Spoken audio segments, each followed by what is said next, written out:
Please label these your triangle notes. For starters, let's review the symbol for triangle. If you see something like that, that means that we are talking about a triangle. For starters, if we have, and please draw this, a triangle, and let's call it A, B, C. If we wanted to identify this triangle, it would then look like triangle A, B, C. So this is the proper symbols to show that we are talking about this triangle here. Let's talk about the angles, and this should be review within a triangle. Let's label that angle X, Y, and Z. So the biggest thing we need to know about these angles is if we add whatever X is plus whatever Y is plus whatever Z is, it is equal to 180 degrees. So the interior, which means inside, angles of a triangle is 180 degrees. Go ahead and write these down. These are the angles within a triangle. There are three that we could talk about. First is the acute, and we know that these are angles that are less than 90 degrees.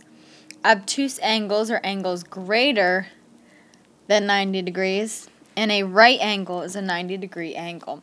So if we were just looking at angles here, angles, let's jump down to acute, are smaller than 90 degrees. So that would be an example of an acute angle. An obtuse angle, and go ahead and draw these next to the definitions that you wrote, are angles larger or greater than 90 degrees. So we know right there that we have an angle that is larger than 90 degrees because this red dotted line that I'm trying to make here is a 90-degree angle. So it is extending backwards, so we know that it's greater than 90 degrees. And lastly, a right angle would be something like that. Now remember how we indicate a right angle is that symbol right there. Now that we can start classifying triangles, so they can be classified by their angles that we just talked about and their side lengths. So here we have our three classifications of triangles. Once again, this should be review as well.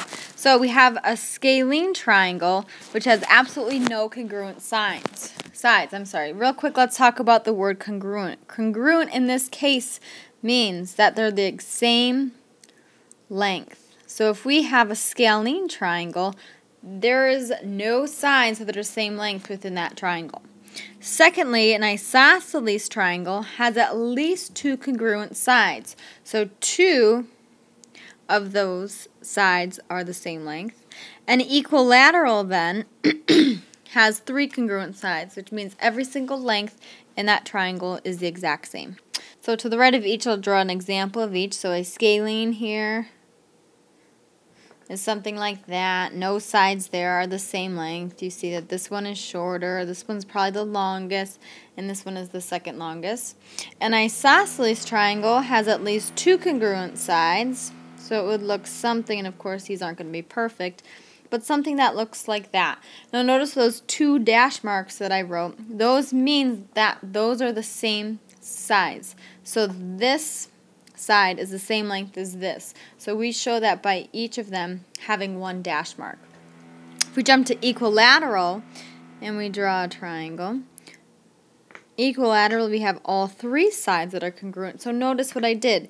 Each side on the triangle I drew two dash marks to show this side is the same length as this and is the same length as this.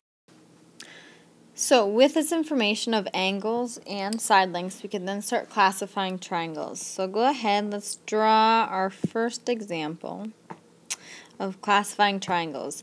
I'm going to have this and then connect them. And I know that's not perfect, but it'll do the job. So first start off with your angle. We know that there's no right angle within here because we would see this symbol for right angle. Looks like here, and this is where I'm looking at for the angle, is from here to here. I know that here's a 90-degree angle, so it's bigger than that, so it must be obtuse. So that's the first part of our classification. We always start with the angle first. So here we have an obtuse. Now let's talk about the side lengths. Well, there's no Remember, if we're talking about side lengths are congruent symbols, 1 hash mark, 2 hash mark, whatever it may be. So if we talk about side lengths, we see that there's no same size length, so side lengths.